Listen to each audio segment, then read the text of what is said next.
the number 9. My biggest concern is that Mexico does tend to make those little mistakes defensively, but it's the inconsistencies. With the Isn't this inconsistent though? He's going to be on the ground for the majority of the time. No, I look back at highlights. No, if you that's the have Christian Pulisic treatment though. Same. We're going to have to stop this. We're going to start arguing on this podcast, aren't we? Hello, and welcome to another episode of the Real Football Show. I'm Lizzy, U.S. editor over at 90 Min, covering North American football with my co-host Geno. How are you? Good. How are you? I'm good. Good. Taking in all these chaotic changes going on in Yes, Liga there's a MX. lot going on. There's a lot going on in the world of Mexican soccer. Lots of firings, lots of games, lots of changes. Lots of goals. So lots of goals. So more red cards, which is becoming a theme for me that I'm starting to get used to. So lots of things going on. So we're excited. Yeah, we're excited. And before we get into the changes, week 6, we saw a lot of victories, triumphs, defeats. What did you think of this weekend? Definitely an interesting weekend, just, going through it, obviously, from a Cruz Azul perspective, not great to start off in terms of losing again and getting a red card. Obviously, Toluca is a good team, but still, Cruz Azul has 1 point at this point in the Clausura, and that's not good at all. They need to figure it out, and obviously 15. Out of a possible 15, so they need to figure it out. And obviously, I think that they've realized that, and we'll talk a little bit about that in a bit. But definitely an interesting week. You get an upset of Santos Laguna, I guess you could say. Juarez beating Santos Laguna, who has had a great start to the season, but unfortunately couldn't continue on that this week. Pachuca dropped points while Tigres gained points against Pumas. Just really a lot going on, and again, we'll get into a lot of this stuff. What's affected it, why the Tigres win is so big, and all that stuff as the episode goes on. But definitely a very fun weekend, a weekend of ups and downs for many teams, and a weekend that really, I guess, exemplifies the chaos that you talk about so often in Liga MX. And it's funny that you mentioned the Juarez game first. Watching that, I thought it was a phenomenal performance by Carlos Acevedo, which can be deceiving given the 3-1 scoreline, but he really did. He made some phenomenal saves, and I do recommend anyone who can watch the highlights of that, because it's absolutely very exciting given the national team cycle that we're in right now, and having him come in potentially as a second option to Ochoa or as a starting position. But yeah, no, he was great, saved from all aspects. He had a fantastic save with his foot and just stretched his body and every angle. And it's interesting because I always say that he reminds me of Guillermo Ochoa's style, which would be great because he could come to a close and Acevedo can soon take over. So a disappointing loss for Santos, but a great individual performance by him. Nonetheless, I will say the team has suffered quite a bit of injuries, and Santi Munoz, who was over at Newcastle's under-23 team, has since come back and hasn't taken the field quite yet because of an injury, but he's slated to come back soon. So that should be an exciting boost, because Fentanes' side suffered the departure of Gorrian to Tigres. And he's doing phenomenal at Tigres, but besides the point, they've suffered without him. So Santi Muñoz's return should be good. But yes, defeat, very sad. But then we saw Club America win, finally, again. Yes, after finally. So many draws. It took a while. But they do get on the board with their first win. Again, a situation, that Cruz Azul is not in. Cruz Azul is not in this situation. Situation that you look at as Cruz Azul, it's like, if they had gotten the draws, who knows what would happen in their coaching situation, at least if they would have had some points. You're looking at Club America. They get their first win since, obviously they beat Mazatlan 6-0. But it seems like they're starting to kind of get on a little bit of a run here. They've scored a lot of goals, Club America. It's not the goals that seem to be the issue. It's defensively and keeping other teams out of their net. But a big 2-1 win that brings them into fourth place, which, again, in the current playoff format is big. When that gets to the new playoff format, that's not as big. But yeah, on 10 points now, only 5 back of first place on today. And yeah, it's you could look at it both ways. They haven't lost a game this season either. So yeah, they remain unbeaten, which is definitely interesting, but more draws than anything. I think the only other big result on my end was Chivas Pachuca. It was 1-1, and it was definitely interesting given the cadence of the event before. So Pachuca hosted, and before the game even kicked off, they did a whole ceremony dedicated to Victor Guzman and the impact that he had on the team's title win, which was great because it was his first time back since transferring over to Chivas. And how does he celebrate that? By scoring a goal on them. And it was very interesting. It was very sweet. After he scored, he didn't celebrate big. He went like this, saying, "I'm sorry" to the fan base. And then I guess just turned to his teammates and was like, "Yay, we did it." He did score Chivas' only goal. Bittersweet, I'm guessing, for Pachuca fans to celebrate him and then get scored on by him. But he remains a great player no matter what team he's at. So that's a great feeling. Yeah, again, I mean, it's so difficult, right? It's like, you're on a different team. I mean, these things happen in sports. It's sports. You get traded all the time, come back. Obviously, these big players who have meant so much and had such a big impact on these teams. You're like, okay, like, it's been a great run. We want to celebrate him, and then he scores against you. It's all these different emotions, but I'm sure that the Pachuca fans still have lots of respect for him, no matter what. Obviously, it's tough obviously it's tough to see other players who played for you, and you have such respect for, score on you for a different team. But yeah, I mean, it's definitely, it's one of those interesting situations in sports where, it's a mix of emotions, a bittersweet moment. Bittersweet. Yeah. So. Yeah. But Pachuca has done a phenomenal job right now to avoid that champion's curse, and they've done so without Chicho Arango yet. I thought he would debut against Chivas. He did not. He was part of the team, though, and he was present, but he didn't play. So I'm hoping to see him in the upcoming days. I mean, we've seen him for LAFC, and we know what he can do. So I think he'll be a great asset for Armada's team. Yeah, no, yeah, exactly. I think in addition, like Arango, again, we have seen him play for LAFC and what he can do in the period of time that he was there. He was so dominant for them. And going to Pachuca, a team who, is already in the, say in the top 4 in the standings, to add that sort of attacking threat to your team is phenomenal.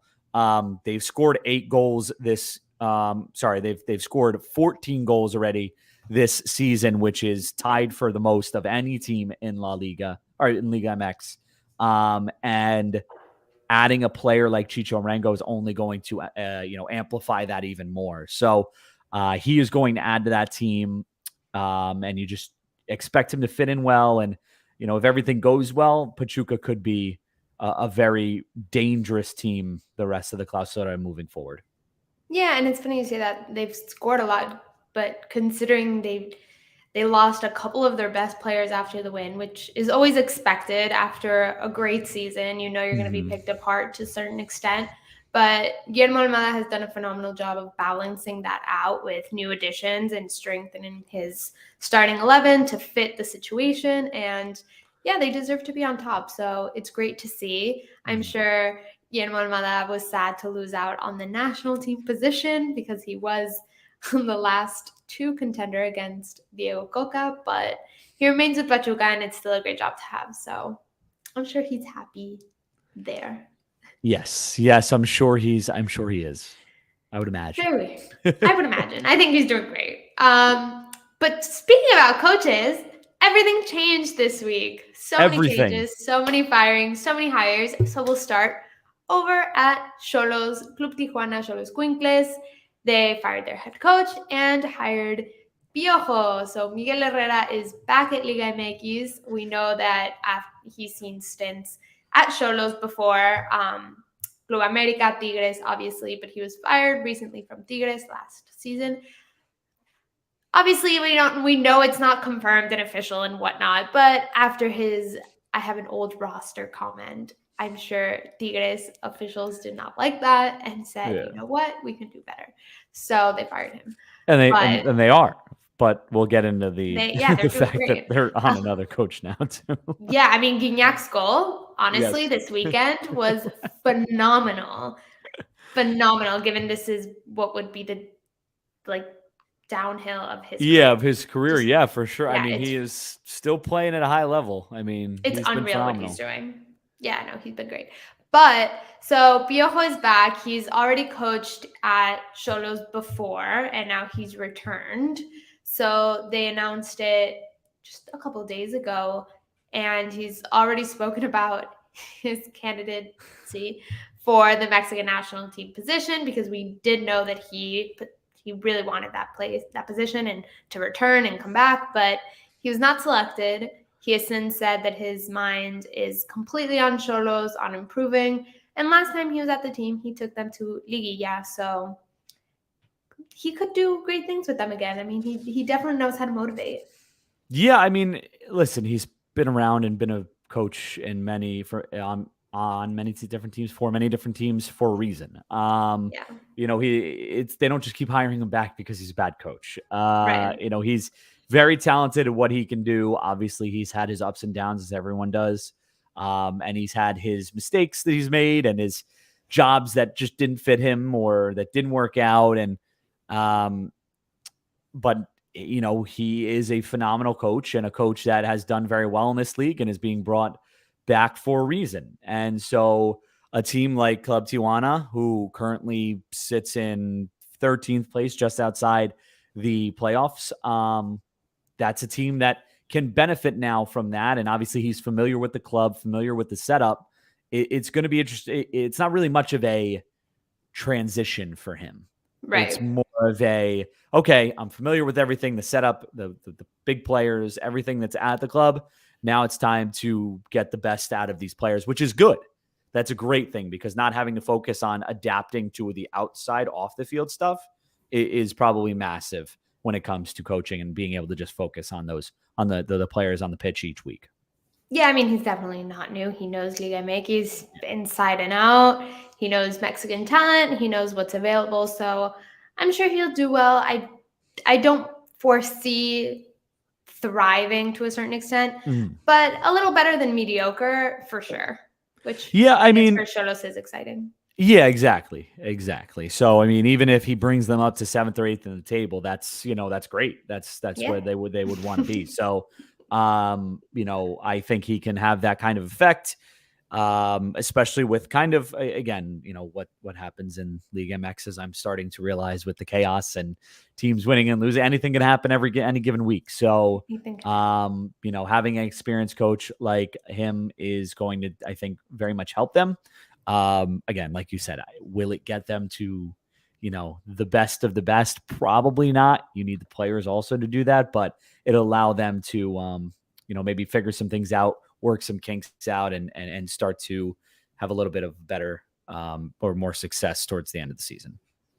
Of course. And now we head on to Tigres, which has been in the eyes of the public for the past week, I would say.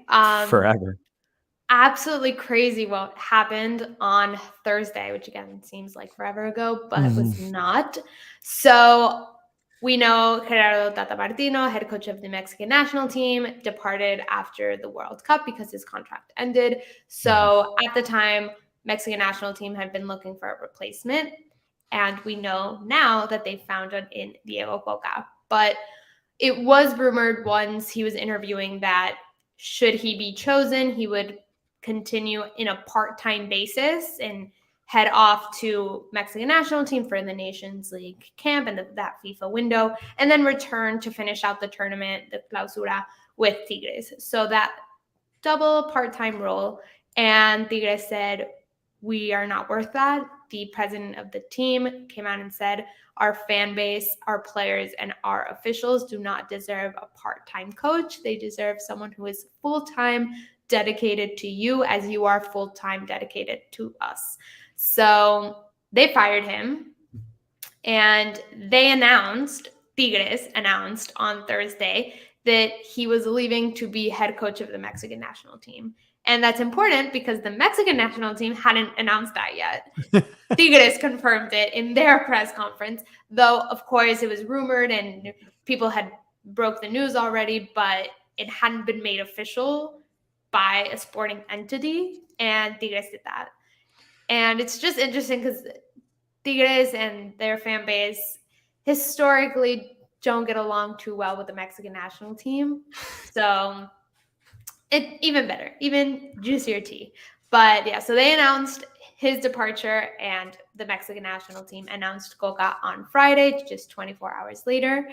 And Tigres announced Marco Chima Ruiz as an interim manager. And as his first game in the position, he won 4-2 against Pumas, which is a phenomenal showing. And something I personally found interesting was his post-match press conference. What he said was, I am not an impromptu decision. I've been training for this for 14 years, and I want to prove to you that I deserve to be here. I am passionate. I am excited. And he is. He's worked extensively to get to where he is. He's not just like another interim manager or assistant coach. He's worked with youth levels at the Mexican national team, led them to World Cups, done an extensive job at Liga MX after being a player. So he wants to prove that he's here to stay. And his first game at the Reigns definitely proved that he's capable of doing that.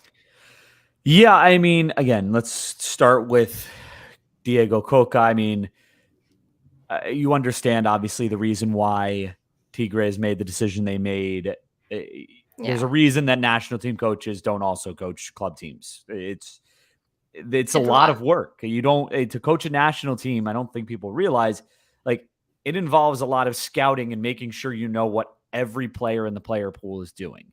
So that's taking time to do that is going to take time away from Tigres. So it's impossible to be a part-time coach at a club while you're also part-time at the national team. It's impossible to do that.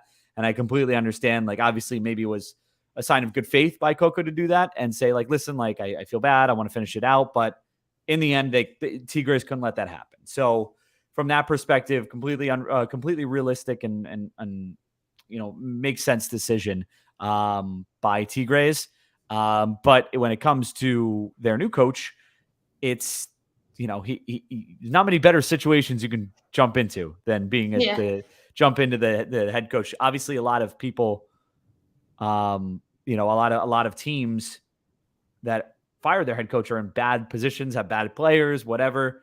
He's jumping into a team that is very, very good and near the top of the table.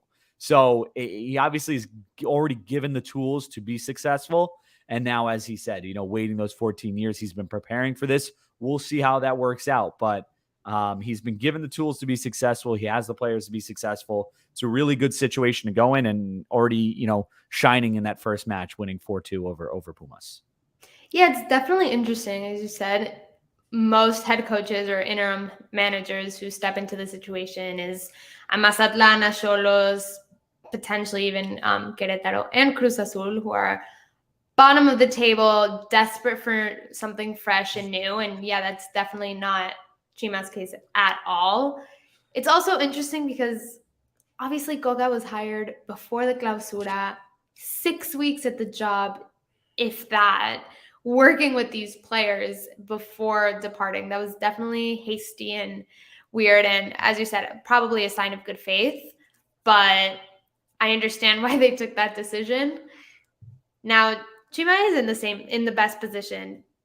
Gignac is at top level. You have Diego Lainez there, Sebastián Córdoba, and as much as we like to say that he's lazy, he provided a phenomenal assist to Gignac in that game against Pumas. And beyond that, I saw the team really motivated. I think they had developed a structure under Coca which was doing great. It was more of a defensive outlook to each game. And this time they just went out there and they scored and they were motivated and they got the job done, and more than done. They won 4-2. I mean, yeah, very, very clearly a more defensive outlook, considering the fact that they gave up half the goals they've given up all season in this game, their first game, not under Coca. But they also scored 4 goals, which is, a third of the goals they've scored all season. So, exactly. So yeah, definitely interesting, because it has been an actual coaching carousel at Tigres.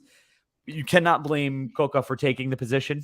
Obviously, that's something that I'm sure many managers dream of, coaching the Mexican national team coming up, in Liga MX, and that's a dream job for him. So him taking the position, you cannot blame him for that. That's something you can't blame him for. But again, like I said, now it's time for the next coach to step in. He has a good setup, a good team, and it, not much should change. But of course, you never know when it comes to a new coach. But these players seem motivated. They seem ready to go. And, again, a lot of talent on that team. So it should be okay. You know who doesn't have a good setup? The new head coach of Cruz Azul. I don't know. They're not doing well. They're not doing well. They're not doing well. But they have some good players. No, they do, but they have good players. Doing well. No, yeah. So, I mean, I think if you're going to, but I think this is the thing, right? I think outside of Tigres, right? If you look at the other situations that are in the bottom of the table area here, like Club Tijuana, Querétaro, Cruz Azul, Mazatlan, like teams that need coaches or are going to need coaches. I feel like Cruz Azul might get, yes, my Spanish is, I feel like Cruz Azul might be a good landing spot for a coach. Because there's it's definitely the best of the 3. There's things to work with. Like, I think a new coach with the right system could come into Cruz Azul and bring them immediately a few wins that could find them in a playoff spot already. Like, I think that's very possible. They just were not like, there was games that you would watch where they had chances. Like, I go back to the Necaxa game. Like, it's like they had chances. And they had one bad mistake, and that led to the goal. And they could have won that game 3-1, but couldn't put the ball in the back of the net. So I think there's a good setup at Cruz Azul. Is it a good position to be in? No, but you can really only go up. They're 17th, so you really can only go up. Yes. So that situation obviously is very interesting. Raul Potro Gutierrez was fired last night after obviously a string of negative results, and the team said that in their press release. They were just not satisfied. The team remained winless, 1 point, 1 loss, and 1 draw and 4 losses this tournament so far.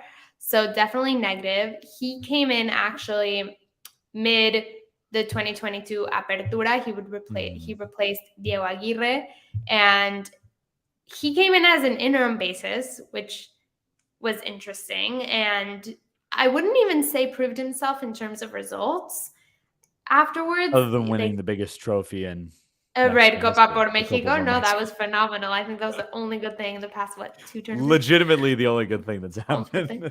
No, I don't think he did a phenomenal job at the end of last tournament to prove himself as a head coach. But nonetheless, Cruz Azul gave him a contract extension, transitioning him from interim manager to head coach, and that lasted a couple months.